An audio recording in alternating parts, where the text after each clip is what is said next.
은 예수님께서 유대를 떠나서 갈릴리로 가시는 길에 사마리아란 지역을 통과하는 내용입니다. 자, 그런데 오늘 본문에 보니까 왜 예수님께서 유대를 떠나서 갈릴리로 가시려고 하시는지 그 이유를 살짝 암시하는 것으로 시작을 하고 있습니다.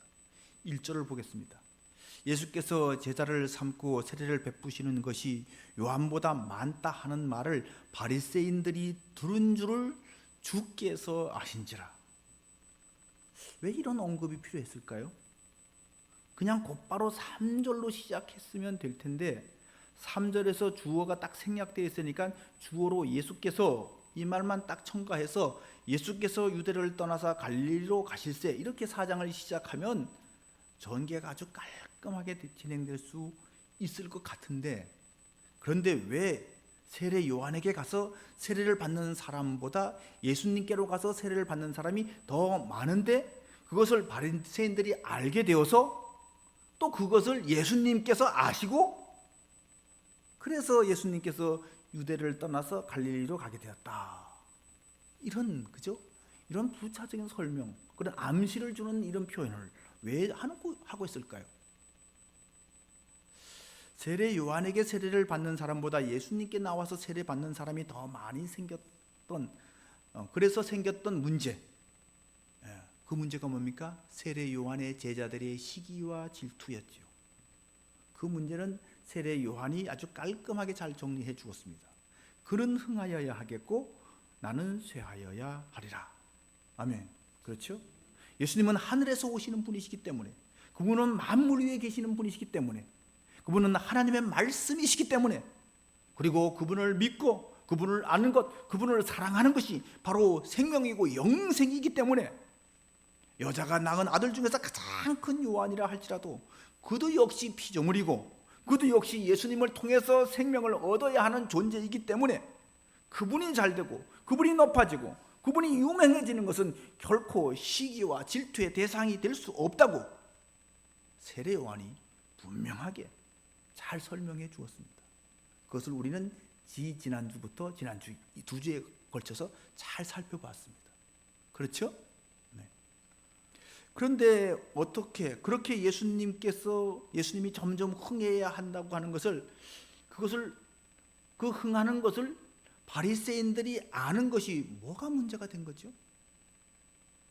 그리고 사람들이 세례 요한에게 가서 세례를 받든지 예수님에게 와서 세례를 받든지 바리새인들은 여기에 왜 관심을 갖고 있는 거죠? 남들이 누구한테 세례를 받든지 무슨 상관이에요? 게다가 예수님은 왜 이 바리새인들이 그것을 아는 것 때문에 왜 유대 땅을 벗어나서 갈릴리로 가시려고 하는 걸까요? 예수님은 왜 이게 신경이 쓰였을까요? 여러분, 유대교회에서 죄사함을 어떻게 받는다고 말씀하고 있죠? 성전에 와서 속죄제나 번제를 드려야 죄사함을 받을 수 있다라고 구약은 나와 있어요. 그런데 세례 요한이나 예수님은 그 세례는 죄사함의 세례죠. 회개의 세례입니다. 그러면 바리새인들이 어떤 생각을 할까요?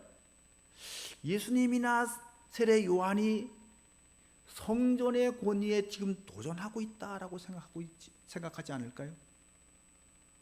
그렇습니다. 예수님이나 세례 요한은 성전의 권위에 위협이 되고 있는 겁니다. 유대교에게 위협이 되는 존재였다는 겁니다.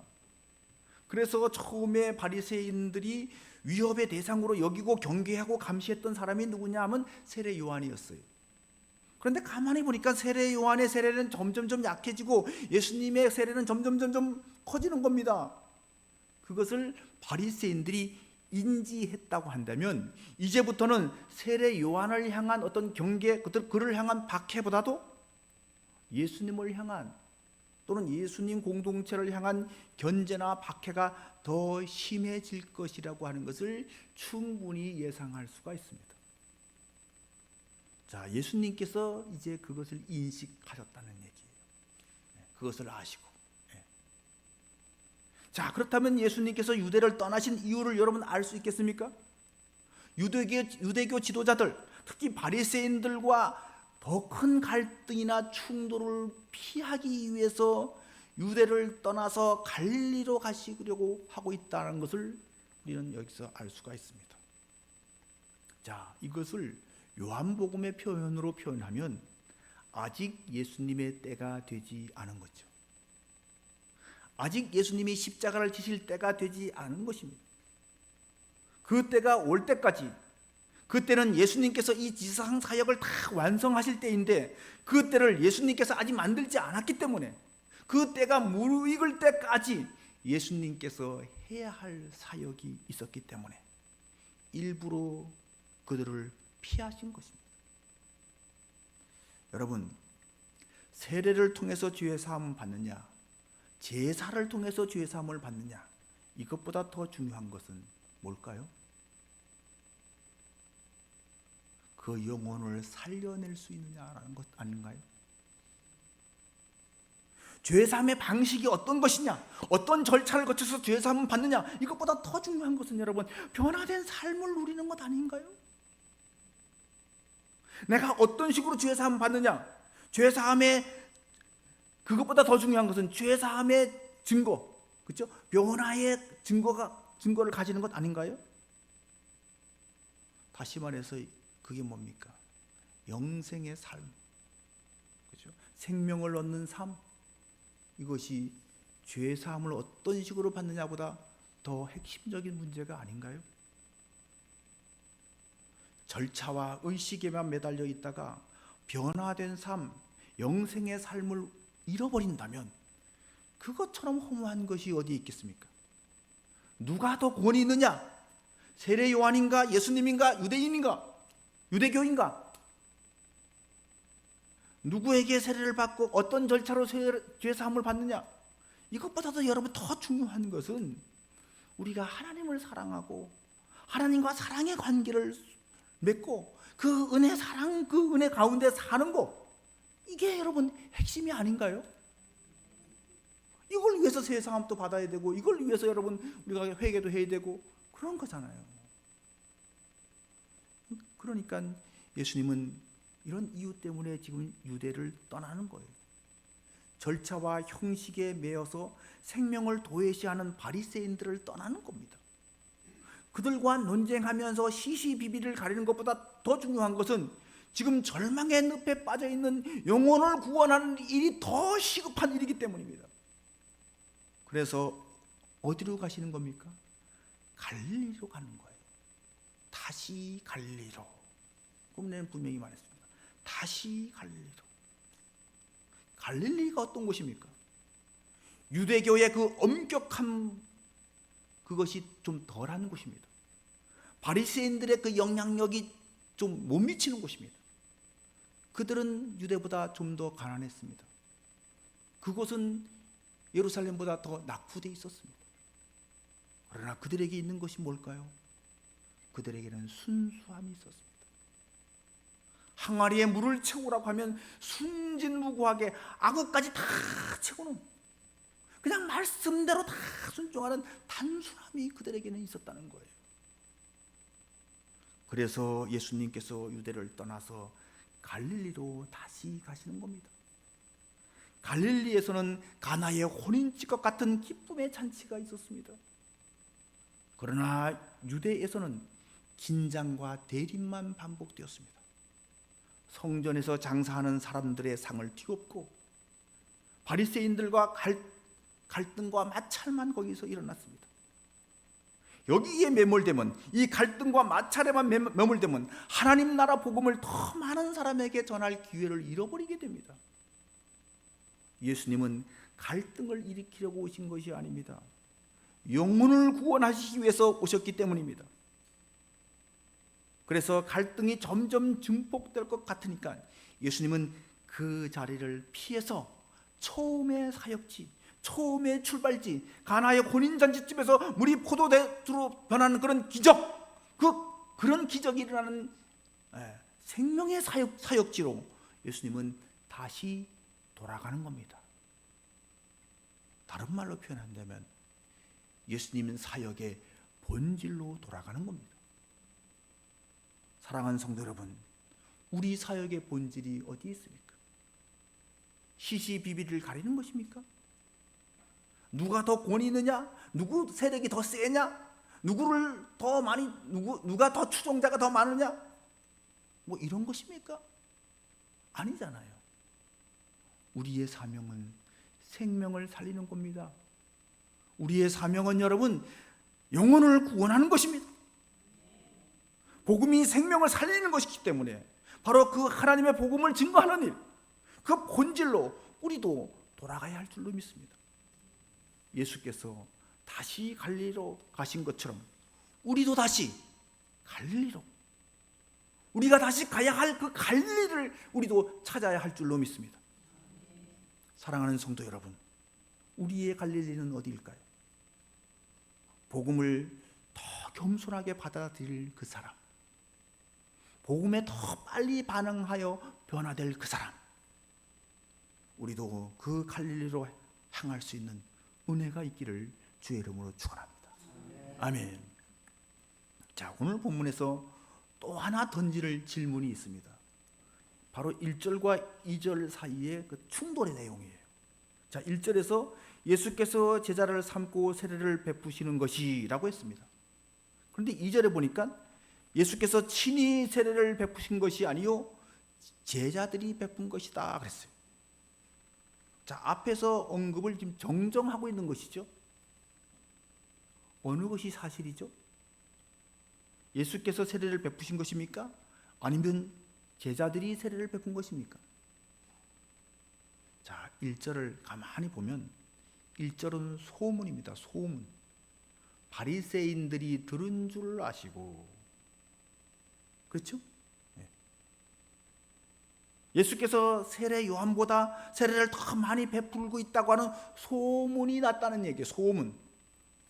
소문은 사실이 약간 왜곡될 수가 있죠. 그래서 이 약간 왜곡된 소문을, 그 잘못된 것을 정정하기 위해서 2절이 있는 거죠. 이런 소문이 있는데 사실은 그것이 아니고 이거야 라고 정정하기 위해서 이렇게 가로 속에 이렇게 넣은 거예요.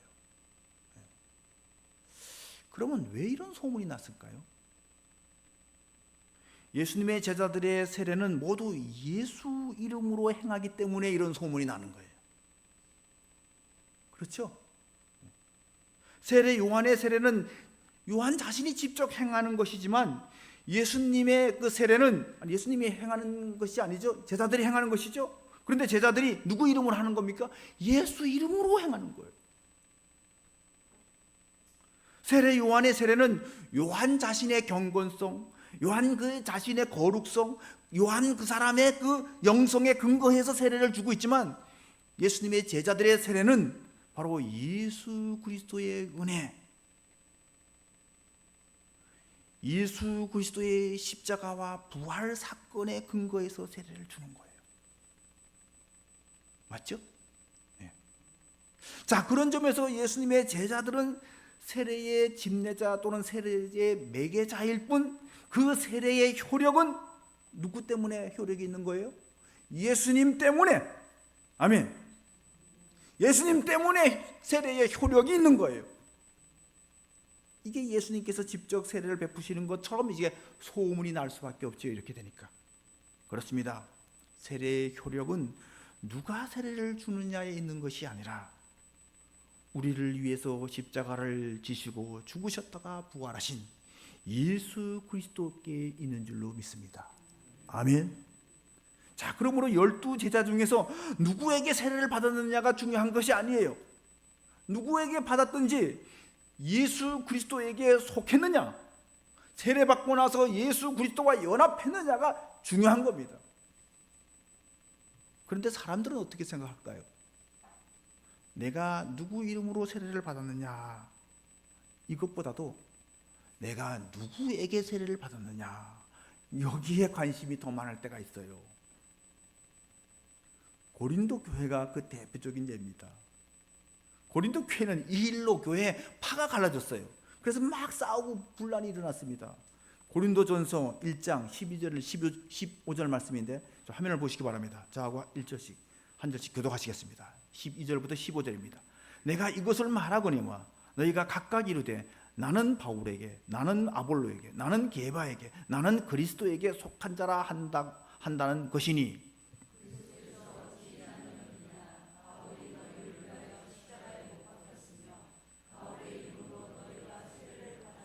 나는 그리스도보와 가이오 외에는 너희 중에 아무에게도 내가 세례를 베풀지 아니한 것을 감사하노니,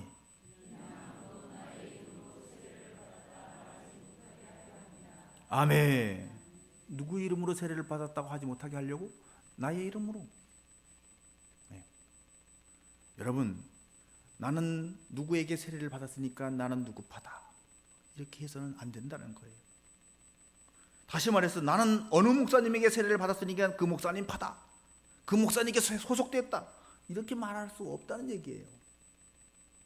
우리 모두 예수 그리스도의 이름으로 세례를 받았고, 그래서 예수 그리스도의 죽음과 부활에 함께 동참했고, 예수 그리스도 그분과 연합된 줄로 믿습니다. 아멘.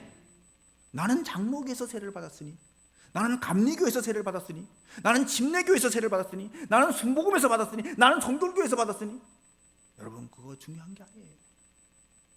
그렇죠? 하나도 중요한 게 아니에요. 예수 이름으로 받은 것이 중요합니다. 예수님과 연합된 것이 중요합니다. 사랑하는 성도 여러분, 우리는 예수 그리스도 안에서 하나로 연합된 줄로 믿습니다. 우리가 누구에게 가서 세례를 받았든지 우리는 다 예수 그리스도 안에서 하나라는 거예요. 아멘. 할렐루야. 자, 오늘 본문에서 마지막으로 우리가 또 생각할 것이 4절에 나와요. 사마리아를 통과하여야 하겠는지라. 자, 유대에서 갈릴리로 가는 길은 그 사이에 사마리아라고 동네가 있습니다. 자, 그런데 유대에서 사마리아로 가는 사마리아 사이는 이게 큰 갈등이 있었어요. 이 갈등은 거의 1000년 동안 쌓여져 내려오는 갈등입니다. 이스라엘이 솔로몬 왕 이후에 남북으로 분단되었습니다. 그때부터 남쪽을 유다라고 부르고 북쪽을 사마리아라고 불렀어요. 이때부터 갈등이 시작되는데 전쟁도 여러 번 했습니다. 그리고 이 두 나라가 차례로 이제 망하게 됩니다. 사마리아는 622년에 아수르에게 멸망당했고, 유다는 586년에 바벨론에 의해서 멸망당했습니다. 그런데 아수르는 사마리아를 멸망시키고 많은 사람들을 포로로 잡아가기도 했지만 또 많은 이방인들을 그 사마리아로 또 이주를 시켜버렸습니다. 이른바 혼혈 정책을 쓴 것입니다. 포로로 잡혀갔던 사마리아 사람들이 돌아왔다는 역사는 없습니다. 그러니까 그 포로로 잡혀갔던, 아수르에 의해서 멸망해서 포로로 잡혀갔던 사마리아 사람들은 세계 속으로 싹 흩어져서 사라진 거죠. 그리고 사마리아에 남아있던 사람들도 그들의 어떤 민족적 정체성의 반쯤은 잃어버린 거예요. 혼혈 민족이 된 거죠. 이방인들이 거기 이주시켜서. 자, 그런데 바벨론에 끌려갔던 유대인들은 어떻게 되었습니까? 70년 후에 돌아오리라고 하는 그런 예레미야 선지자의 예언대로 70년 후에 그들이 돌아왔습니다. 그들은 이방 민족과 혼합되지 않았고 유대 민족의 순수한 혈통을 지켰고 또한 신앙을 지켜냈습니다. 그래서 돌아와서 첫 번째로 벌인 사업이 성전을 재건하는 사업이었습니다. 그때 사마리아 사람들이 우리도 성전 공사에 좀 참여하게 해달라고 요청을 했습니다. 그런데 유대인들은 이방 민족과 피가 섞인 너희들은 성전 공사에, 이 거룩한 공사에 참여할 수 없다고 거절했습니다. 자존심이 상한 사마리아 사람들은 그때부터 성전 공사를 방해하기 시작했습니다. 이후부터 유대와 사마리아는 미움과 증오는 계속 증폭되어서 예수님 시대에도 유대인들은 사마리아인들을 혐오하고 사마리아 땅은 그 자체도 더러운 땅이라고 생각하고 그 땅, 더러운 땅에 내가 발도 안 들여놓으려고 생각했어요. 그러니까 자, 유대에서 갈릴리로 가려면 사마리아를 지나서 가야 되는데 유대인들은 사마리아 땅을 밟기도 싫으니까, 그렇게 미워하니까 요단강을 건너서, 지금으로 말하면 요르단 쪽으로 가서 우회해서 다시 요단강을 건너서 갈릴리로 들어갔던 겁니다. 예수님도 유대인이죠. 그럼 당연히 갈릴리로 가시려고 하면 당연히 그렇게 유대인들처럼 그렇게 가야 하는 것이 당연하고도 마땅한 일이었습니다. 그런데 예수님은 사마리아를 통과해서 갔습니다. 그 길이 빠른 길이기 때문에 사마리아를 통과하고 선택한 것일까요? 아닙니다. 오히려 그 길은 불편한 길입니다. 마음이 불편한 길이에요. 그 길은 미움이 있는 길입니다. 혐오가 있고 적대감이 있고 멸시와 모욕이 있는 그 길입니다. 그럼에도 불구하고 예수님은 사마리아를 통과하는 그 길을 선택했습니다. 그 이유는 일부러, 의도적으로 그렇게 했다는 거예요. 불편하고 힘든 길인데 일부러 그 길을 선택해서 갔다는 거예요. 오늘 보면 4절에 사마리아를 통과하여야 하겠는지라. 자, 여기서 하겠는지라 라고 하는 말은 must라고 하는 뜻과 같아요. 당연히 뭐뭐뭐 해야 된다는 거예요. 반드시 그렇게 해야 된다는 거예요. 그런 강한 의지가 지금 여기 내포되어 있는 표현입니다. 누가복음 9장 51절에 보면 이런 말씀이 있습니다. 예수께서 승천하실 기약이 차감해 예루살렘을 향하여 올라가시기로 굳게 결심하고, 예수님께서 예루살렘에 가시면 어떻게 될지를 예수님은 다 아셨습니다.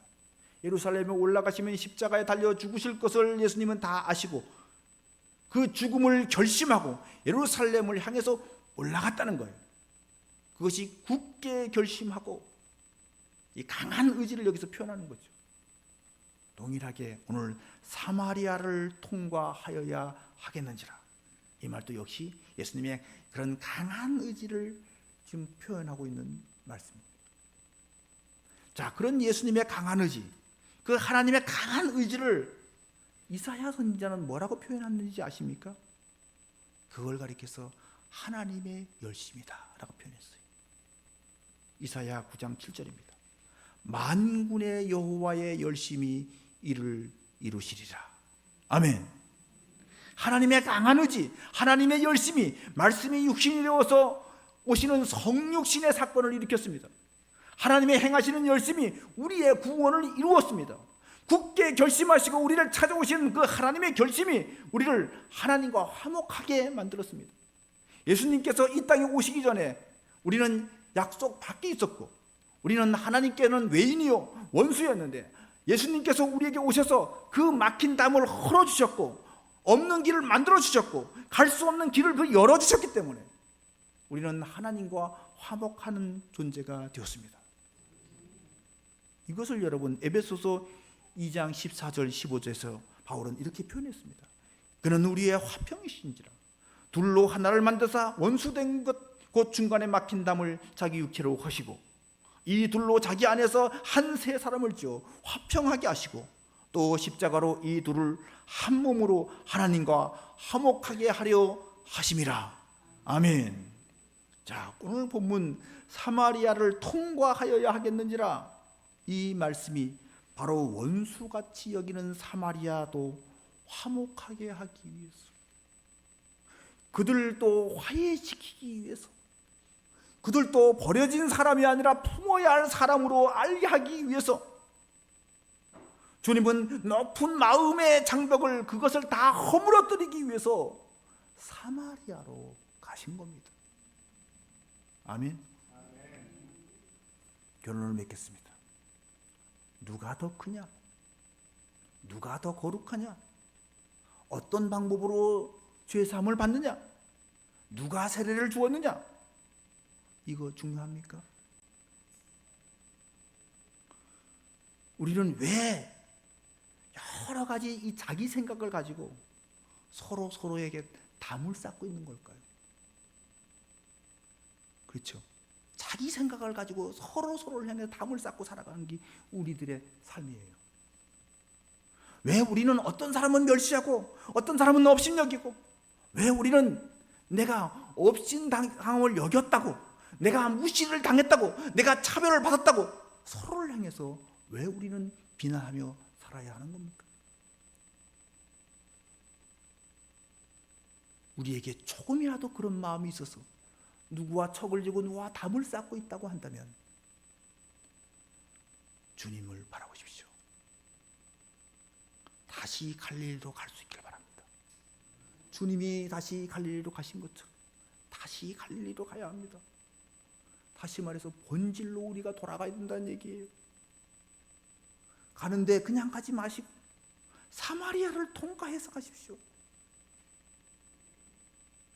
유다에서 갈릴리로 가는 길에 사마리아가 있다고 하는 것이 장벽이 되지 않게 하시길 바랍니다. 그 장벽을 여러분 허물기를 주의 이름으로 축원합니다. 로마는 세계 역사상 가장 오랫동안 존재했던, 1200년 동안이나 전 세계를 지배했던 가장 큰 제국 중에 하나였습니다. 로마가 그렇게 오랫동안 세계를 통치하며 영향을 미쳤던 이유가 있습니다. 그 이유는 로마는 세계를 통치하면서 길을 닦았기 때문입니다. 길. 로마는 무려 15만 킬로미터나 되는 길을 닦았다고 합니다. 그래서 모든 길은 로마로 통한다라고 하는 말이 생겼습니다. 막고 쌓고 단절하는 것이 아니라 길을 닦아서 누구든지 올 수 있게, 어디든지 갈 수 있게 했습니다. 반면에 중국은 힘이 있을 때 성을 쌓습니다. 만리장성을 쌓습니다. 무려 5,000km의 장벽을 만들었습니다. 그 장벽을 만들어서 자기 것을 움켜쥐려고만 했습니다. 그 중국은 크게 발전하지 못했습니다. 세계 영향력을 끼치는 나라는 되지 못했습니다. 그러나 길을 만들어서 전 세계와 소통하려고 했던 로마는 1000년이 넘게 세계를 지배한 것입니다. 여러분, 예수님은 어떻습니까? 예수님은 땅끝까지 가라고 했었어요. 땅끝까지 길을 내라는 거예요. 그리고 예수님은 내가 길이다 그랬어요. 내가 길을 만들었다 그랬어요. 하늘로 통하는 길도 주님이 만드셨고, 사람과 사람 사이에도 막힌 담을 허시고 길을 만드셨어요. 예수님을 따르는 우리들은 어떻게 해야 될까요? 우리도 길을 만드는 사람이 되어야 하지 않겠습니까? 예수님께서 장벽을 다 허무시고 서로 소통하는 길을 내셨듯이 우리도 예수 안에서 그렇게 해야 되지 않을까요? 여러분, 무슨 갈등이 있습니까? 갈등이 있다면 피하세요. 유대를 피했잖아요, 예수님. 그리고 본질을 다시 찾으시고 붙드세요. 막힌 담이 있습니까? 굳게 결심하고 여러분 돌파해낼 수 있기를 주의 이름으로 축원합니다. 우리가 본질 되신 하나님께로 다시 돌아간다면, 우리가 본질 되신 그 예수님께로 다시 돌아갈 수만 있다면 우리는 원수와도 손을 잡을 수가 있는 거예요. 우리 예수님은 어떤 분입니까? 온 우주의 주님이시, 만군의 주, 만주의 주, 만왕의 왕, 온 우주의 한 분이신 그분이, 그분 안에서 온 세상은 하나인 거예요. 우리는 그 길을 만들 하나님의 사람들인 줄로 믿습니다. 다시 갈릴리로, 다시 하나님께로, 다시 예수님께로. 그래서 모든 장벽을 허무는 축복의 통로를 활짝 여는 저와 여러분 될 수 있기를 주의 이름으로 간절히 축원합니다. 아멘.